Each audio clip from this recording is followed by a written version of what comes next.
what I want to talk about is making a living in the global economy. And while it's really useful to be MIT or Waterloo or Dalhousie or Open Text, we all have to make a living. And we're not all going to be Open Text and Dalhousie and MIT. And so if you're a fisher or a farmer or a miner or someone who works in the forest industry, it's the same global economy you have to make a living in. And as Tom said, it's a terrible place. The global economy is a mean, nasty, competitive place. There's gazillions of people. We're going to add the population of China in the next 20 years. There's lots of people, and they all want to make a living. They all want to feed their children. They all want to buy a car, and they'd be happy to do it by beating us.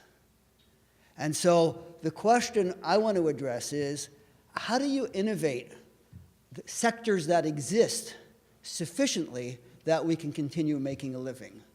It's great to create new products and new businesses, and it's entirely necessary, but it's certainly nowhere near sufficient.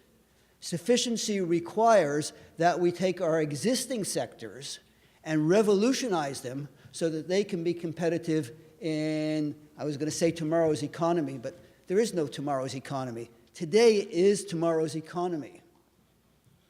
Yeah, we all, there are young people here, so university students, you didn't grow up like this. But the rest of us grew up in a world in which change was quite severe, but it was gradual. But that's not today's world. Today's world, the change is going up like this. It's the famous hockey stick, otherwise known as an exponential curve. And the rate of change isn't just increasing, it's accelerating. The rate is accelerating. So that what used to be a 10-year horizon becomes a 6-year horizon, becomes a 2-year horizon, becomes yesterday. We have to be able to revolutionize our existing sectors to be able to be ready to make a living in this fast-changed world. And it's a complex world. You could think of it as a global hockey game. And I think hockey is the best metaphor because the global economy doesn't work like baseball. There are no lines that you run down. There's no taking a breath between pitches. It's a global hockey game in which you have thousands of teams on the ice at the same time. Everybody with really sharp elbows, no referees, or you want to call the WTO a referee. If we had WTO on the ice at the NHL, there'd be people dead all over the place.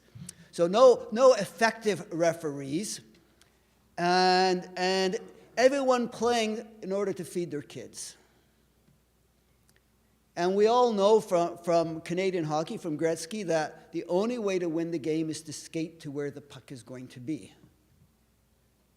And so how do you take an old industry, a traditional industry, and use it to be able to compete in this global hockey game? And I have to tell you, from 10 years in the forest industry, most of what I encountered in the early years was a belief that this doesn't apply to me. I'm blessed with natural resources. We've got these vast forests. We've got these teeming fisheries. We've got this fertile land. We've always made a living. There will always be a customer for natural resources. And this is the geographic mistake that you can see right across rural Canada and in many parts of Canadian cities. It's people who wake up in the morning, go to Timmy's, say hi to their neighbor, bump into someone, say sorry, and drive very sedately to their office or their factory. And they don't notice when they get out of the car at the factory, they've left their hometown and they are now in the global village, where people will trip you. They won't say sorry. They'll steal your pacemaker and take your job. And this disconnect between what we thought Canada was about and where we actually work is killing us. Because we behave as if we're still in Port Hawkesbury or Prince George or Winnipeg, whereas in fact we are on the global hockey rink. and the rules aren't the way they were at home. And having natural resources makes it worse because it's like being born smart. You get through school really easily, and you think you don't have to work, or being born rich. And those are terrific things. It's wonderful to be born smart or rich. But if you think you can live on it, the world's going to beat you up. You got to use what you got. And for natural resources, that means innovating. It means innovating like crazy. It means innovating as if your job depended upon it. So let me tell you the story of the forest products industry across the country. And I'm not going to talk much about Nova Scotia. Most of the membership in FPAC when I was there was a little further west, though we did have Nova Scotia, but the overall industry. And 10 years ago, when I joined the forest products industry, we were happy people. We're making money. We supported 300 communities, 1 million jobs depended upon the industry. We were 3% of GDP, the largest contributor to Canada's balance of trade. We were very happy industrialists. But if you've done a stress test, and here's for government people, here's an interesting idea. You don't just do stress tests on banks. You should do stress tests on sectors. If you did a stress test, you'd find out that we had massive overcapacity because the dollar was 65 cents, and because governments were subsidizing mills that were faltering, and because there was no incentive to really invest because there was very little competition. Our environmental performance was not sufficient. We were dependent upon one customer, the United States. Investment was insufficient. In other words, we were doing great, but we were not ready for a stress. And then we got a stress. We got a stress like no one could imagine. We had not just the massive recession, but that recession was led by a collapse of the American housing market because mortgages led it. So we were dependent upon the U.S. as a customer for our lumber, and they stopped building houses. The kids stayed with their parents. They moved in with their uncles. The U.S. housing starts just bottomed and stayed at the bottom. At the same time, paper demand, which had been going down slowly, just dropped like a stone because people were no longer advertising. They had gone to the internet for the classified. People were going digital. So both lumber and paper demand dropped like crazy. At the same time, people woke up to climate change, and environmentalists gained a power like they've never had before, and everybody was looking at the rapers of the forest as a good place to start exercising their justified self-righteousness. So huge pressure, the war on the woods, huge pressure on the industry for its environmental performance while its customers were disappearing, and the dollar, by the way, went up 33%. All our inputs were in Canadian dollars and our sales in American, so our price structure went up 33% just in a few years. And that's not all. Then we had two plagues. One plague was the pine beetle, which ate up our wood, and the other was the American softwood lawyers, who managed to put a 30% export tax on a lot of our lumber exports. So welcome to a situation in which innovation might not be a bad idea. Eh? In other words, innovate or just go hide under the bed is basically your two major strategic options. And I'd like to say that the entire industry stood up and said, let's innovate. But actually, a good proportion went and hid under the bed.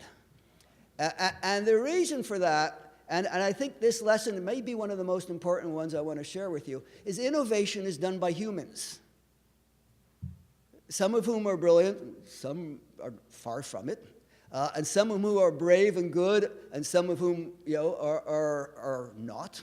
But most of whom are blessed with the human frailties that we all have. And when someone takes the wind out of all your sails, when everything you used to do that worked no longer works, when everything which gave meaning to you as a strong, vital leader turns out to be useless, when you have to spend all your time closing not just mills, but towns, when you don't see any way through, it doesn't bring out the best in you. It doesn't bring out the creative spirit, the innovative will. And I saw a lot of the industry just plain stunned. And because you know, it's an ecosystem, it's an economic system, you don't live alone. And so your customers don't believe in you anymore. Your investors hate you. The communities are angry at you. The unions are angry at you. I know one CEO who was in Northern Ontario whose wife said, we have to move to Toronto because I can't go anywhere in town without being with people who you've laid off. You know, no hockey arena, no coffee shop, can't go to church. I'm surrounded by people you fired.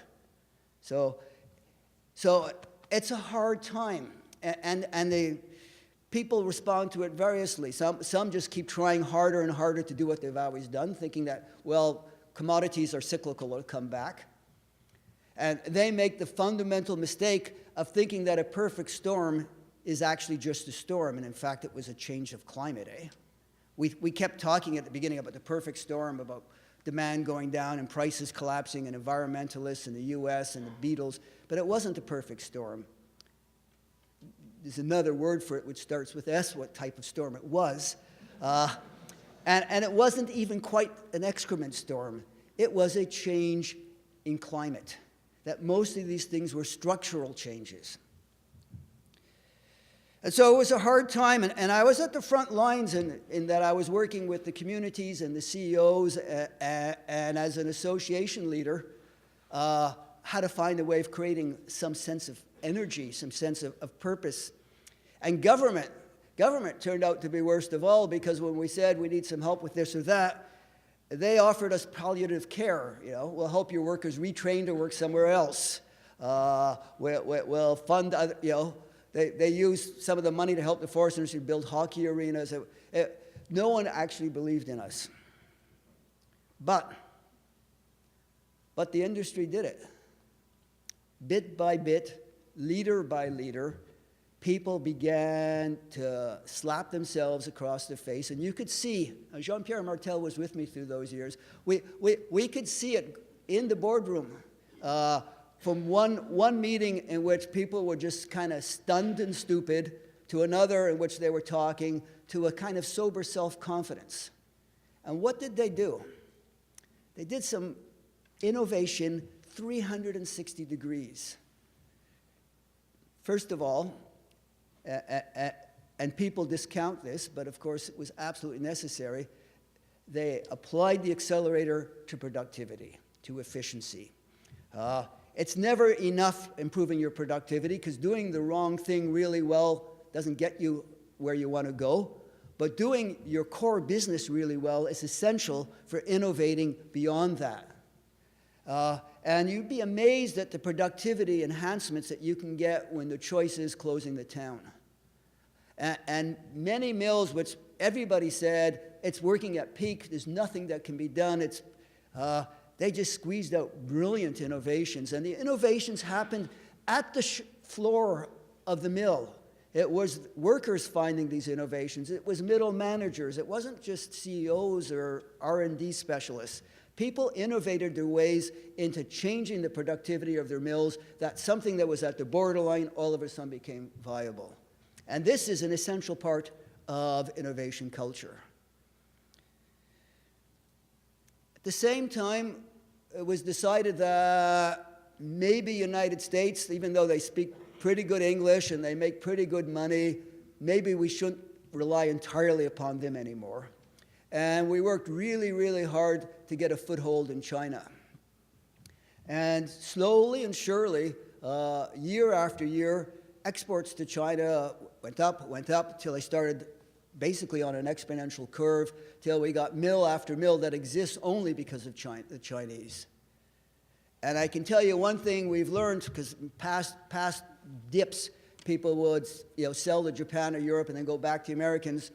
No one's leaving China. The idea of depending upon the American market has disappeared from the consciousness of the industry. And we're looking well beyond China into India, and not just for wood, for pulp. Canada's forest industry is, I don't remember the numbers anymore because I've been out for a year, but we're certainly like number 1 or 2 most successful exporters to China and India. And that was because the industry actually had the courage to go and try and knock on their door over and over again and to not depend upon the Americans. So that was the second innovation in knowing who your customer is. The third innovation is we decided, instead of being environmental pariahs, why don't we innovate and become environmental poster children, which seemed like a totally outrageous idea. I don't know how many of you remember how we were thought of 10 years ago, but we were the poster child for the rape of nature. We decided that, well, we were the first industry sector that supported the implementation of Kyoto, and we did it loudly, much to the dismay of our colleagues. We did it at a time in which other industries were saying climate change isn't real. I know that sounds like distant past, but it's only 3 or 4 years ago they were doing that. We decided we would become carbon neutral without purchased offsets by the year 2015, cradle to grave, which was, again, an outrageous piece of ambition. We insisted that every member of the Forest Products Association have all of the forestry practices certified by external parties for the highest standards. And then, inspired, I'm going to have to point to Jean-Pierre Martel because this was his idea, we decided we would go to the environmental groups and say to them, let's do a deal where we agree on how to improve practices in the forest. And we didn't just go to WWF, we went to Greenpeace and Canopy and David Suzuki, all the tough guys of forest ethics, and we negotiated a long-term deal for figuring out how the forest industry should operate within the boreal forest. And it's not been an easy relationship, but 3 years later, we are still all working together, and the forest industry is pointed to over and over and over again as the example of how to be environmentally responsible. That was an innovation. And then finally, and you notice I haven't mentioned anything technically interesting yet. So now, finally, we realized that we needed some gee whiz, wow type technology as well. But we were broke. And we couldn't afford to invest in a bunch of stuff that didn't work. Our shareholders already thought we were good at that. And they wanted a little change of pace. So we didn't know quite what to do, and then we hit on this idea of doing a pathway study. So we, together with the research community, universities and the Research Institute, and with the governments, because we had provincial and federal government, we put together a huge task force called Biopathways. And we said if you took a ton of dry fiber and used it in various ways, make paper, make lumber, produce energy, produce biodiesel, produce bioethanol, produce nanocellulose crystals, produce airplane wings, do biomaterials. And we went through all sorts of different scenarios, looking at the actual technology, doing the market assessment, doing the economics. We actually had this task force led by the vice chair of CIBC, by a banker, because we wanted the discipline of where would people put their money. And it took a couple years, and the results were very, very clear and quite astonishing and very particular. So some things were general. If you use wood for energy, it probably doesn't make sense from an economic, environmental, or social perspective in the long run. If you got tons of government subsidy, sure, it makes a lot of sense. But if you want to invest your money on the longevity of government policy, good on you. I personally would look for something that makes economic sense without the government subsidy. If you want to do other things like biochemicals and liquid biofuels or biomaterials, they all also don't make sense by themselves. But if you keep the core industry if you do lumber, if you do pulp, if you use your pulp for both pulp and paper and materials, rayon and other clothing, and then you use your byproducts, what used to be called waste, for energy and biochemicals and biomaterials, you've got a very robust economic model. Which biomaterials, which types of energy, whether should it be biodiesel, which technology? The answer is it all depends. And we actually developed the models and then invited our member companies to run their own data through the models so they can decide who they should get together with. We then realized that our guys didn't know who they should partner with. So we actually ran speed dating nights in which we invited the high-tech companies, the chemical industry, which turned out to be huge enthusiasts, the automotive industry, which became huge enthusiasts, to meet the forest industry and just to get to know each other. And then we did what every good industry association should do. We backed out and said, run for it. And it's happening in little pockets all over. So the innovations were 360. Our social attitude, our environmental attitude, our productivity attitude, our innovation attitude.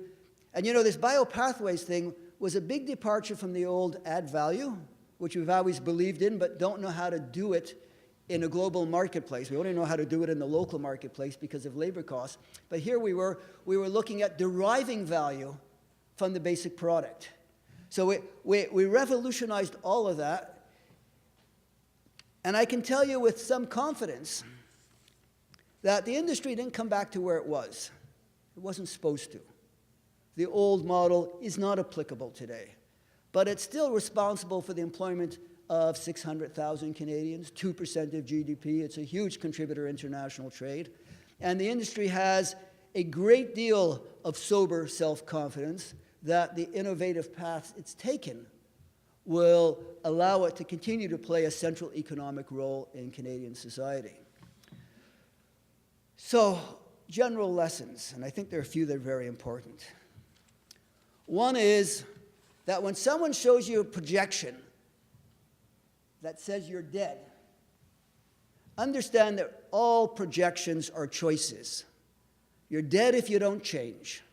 You're not if you do. So don't follow the trend lines as fate.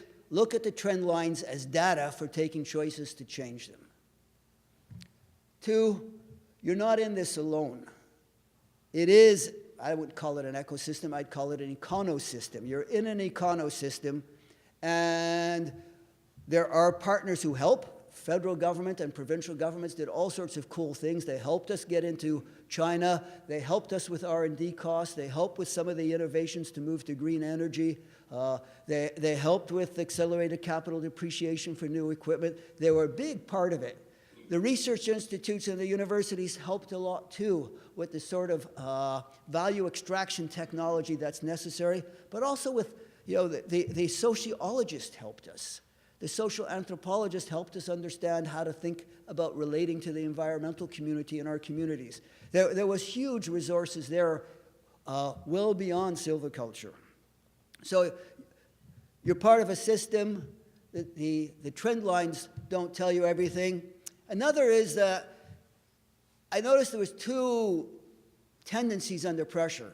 One was to look down and, you know, you're on a stormy sea, you think the ship's going to sink, and you try and run the ship really, really well and hope you can keep it afloat. And there's another to look out saying, I got to get out of this storm. I got to find a path to someplace better. Both are wrong. You can't sail somewhere else if your ship sinks. And there's no point keeping your ship afloat if you're just going to stay in a terrible place. And the CEOs who showed the most brilliant leadership looked down and out.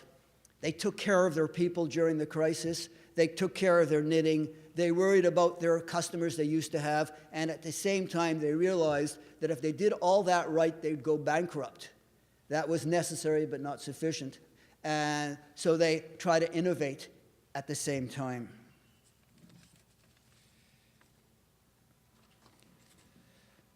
Another lesson is that in tough times, shiny new objects look very shiny indeed. And this is to CEOs, to politicians, okay, the industry's in trouble, let's do something, let's burn the wood or let's grow cucumbers or something. Let's find something that isn't what we have. Shiny things are nice, but you can't change a sector by running after shiny things. You actually have to evolve it. It's an evolution.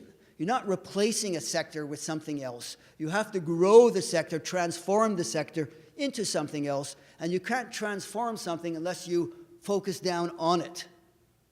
It has to be an evolution from what is rather than a replacement with what you hope to have. And then finally, back to hockey, you score more goals passing than hogging the puck. And under stress, a lot of people get kind of self-preservationist, and they start hoarding their peanut packages, and they get water served at the meetings. They kind of put it in their briefcase, and that's all fine for eccentricities, but even stress brings out kind of high elbows and nasty behavior. There's very few successes in the global marketplace by selfish people who hog the puck. Those who win the game learn how to pass and collaborate. So maybe I'll stop there before, I probably have 3 minutes, eh? Yeah, I haven't got anything more to say, so there's no point having 3 minutes.